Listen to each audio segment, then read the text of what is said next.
now we're going to hear from our first awardee for the Sustainable Services Company. And you'll hear why that word services is in there.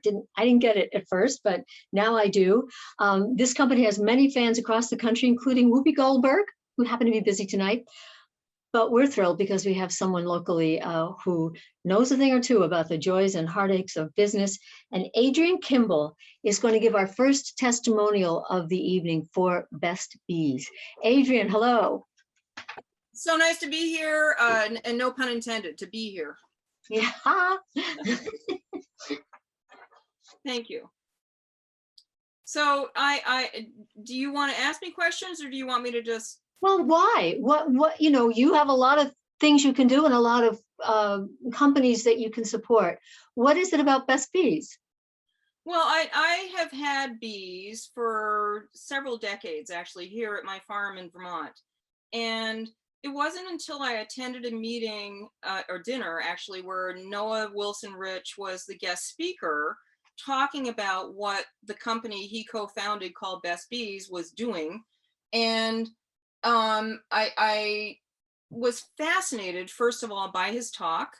And I was so impressed by how brilliant he is. And that is an understatement. He is brilliant. And he and his team are working tirelessly to try and not only help with solving the questions which are, we're not answering, which is why is there colony collapse? Why are countless numbers of bees dying every year, et cetera? And they've come upon some out-of-the-box solutions which sound counterintuitive, where we can have bees in our cities, and actually they survive better, they thrive more than bees in rural areas. And so, I'd had a dozen hives a year out in the country at the farm. Never occurred to me that I could have bees in Boston on my rooftop. And Noah opened an entirely new world to me. And within several days of attending the dinner, he and his team were marching up my stairs and installing hives on my roof. And the research they're doing is, as I said, fascinating. And he elaborates more about it in his TED Talk. But I am just such a huge supporter of what he's doing. And if we don't have bees, humanity is kind of, out of luck. We really don't, I don't think, respect. And we were talking in the breakout room, we need Noah's voice to be as loud as Greta's voice is in terms of pollinators as compared to climate. Greta Thunberg. Well, let's hear his voice right now. And Adrian Kimball, thank you so much from Vermont for weighing in. And let's bring in Noah Wilson-Rich, the CEO, founding partner, and chief scientific officer of the Best Bees Company. Applause icons. Noah, hello. I also have to say to you, my friend Beverly, yes, applause. My friend Beverly said, oh, Noah, he came to Cambridge into Latin to talk to some students there, CCTV. I mean, you really are, here I go too. You're getting out the buzz about bees, but will you explain, it's a services award. This isn't just, here's your bees, see ya. How does Best Bees work? Well, Robin, thank you. Adrian, thank you so much. It is such an honor and pleasure to have you. I'm so warmed by your words, and I'm just so honored to meet you, Robin. I'm such a fan. And, for Best Bees, I was finishing up my PhD at Tufts in honeybee immunology, which was a little too specific for a real job in a bad economy. And I was thinking, how are we going to raise funding to continue this research to save the bees? And how are we going to get more people on board to understand this is where food comes from? Bees equal food. And so we thought about the citizen science approach. How do we talk to people to think about our vision of going from gray to green? Any spaces in cities, whether they're rooftops, decks, grounds that currently have nothing on them, we need to come together and join this movement and think, what can we do to reimagine these spaces? Can we put a box of pollinators there that will green our cities, cool our cities from climate change, and give us more food in a sustainable way? Well, and you help people because you do this for corporations and for anyone. And I'm thinking, I'd love to have bees, but I think I'd first of all, I think I'd mess it up. You continue to come collect data. Talk about your relationship with the people who get the boxes. That's exactly right, Robin. When we were thinking, what can we do for a business idea? I wanted to think about something new. I wanted a category that didn't exist because I wanted to lift the community. So rather than selling honey or rather than teaching beekeeping, like so many beekeeping associations already do, if somebody wants to learn beekeeping, they should join a beekeeping club. There's usually one per county. Certainly in Massachusetts there is. And so I was thinking, what can I do to engage other people who aren't yet there? So I started a Facebook page and I said, I'm selling beehives and I'll volunteer my time to manage them in exchange for research funding. And that model has continued now 12 years later, where we found these people, like you're saying, who want bees, but they don't necessarily want to do the beekeeping, or they're not able to, or they're companies who might not want to have their employee hours put towards these events. And so that's where we come in as a vendor, and it's just really taken off. Yeah. Talk about, I've watched a little bit of some of the videos you have, and we'll post everything. You have your TED Talk, but also a video in which someone was talking about bees in winter. We have potentially 8 to 30 inches coming on Saturday. Wow. Talk about bees in winter for someone who might be thinking, here, can we do that? Can they winter over?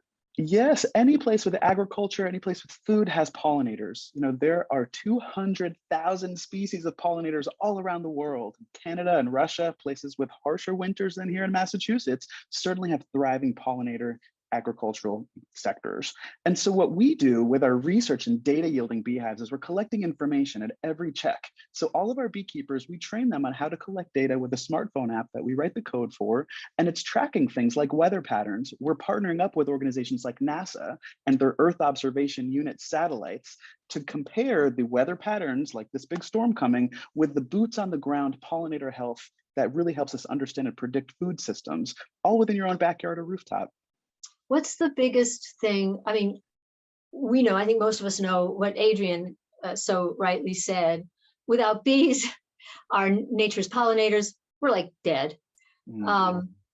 We're like dead in a lot of ways soon for a lot of different reasons.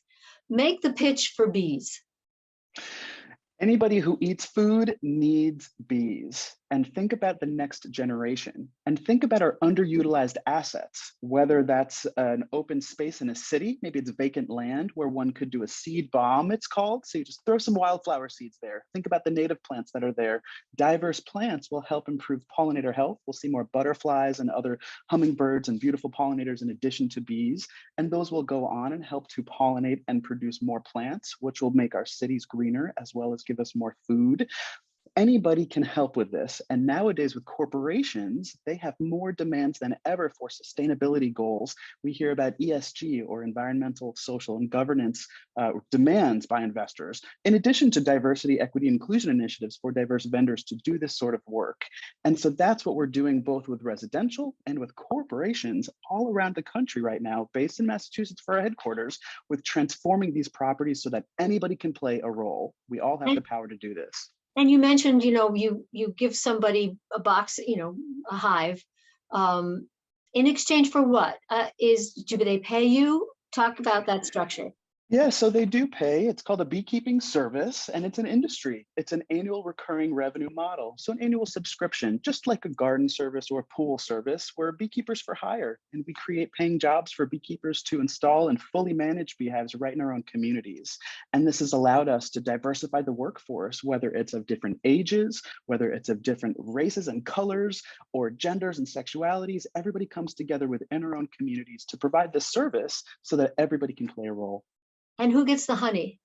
Our clients keep 100% of the honey, and some of the fun research we do looks at the plant DNA genome in the honey. So now we're able to understand through science what we're tasting, this terroir of honey. We're really engaging and adding value to the human experience through our science with bees. And Noah, you got just a few seconds here. Tell other entrepreneurs here what the hardest thing was for you and why they should leap over that impediment if it comes their way. Education, coming from somebody with a PhD, first in my family to earn it, I taught myself, what you don't know, ask. Keep asking people, keep reading. You can do this. You don't need any money. I didn't have any money at all. And I started a Facebook page. You put it out there and you listen to the feedback and you keep on buzzing. Fantastic. Noah, I want to talk to you privately. about possible bees here. But Noah Wilson-Rich, CEO, founding partner, chief scientific officer of the Best Bees Company Sustainable Systems Award. Thank you so much. Thank you, Robin. Okay.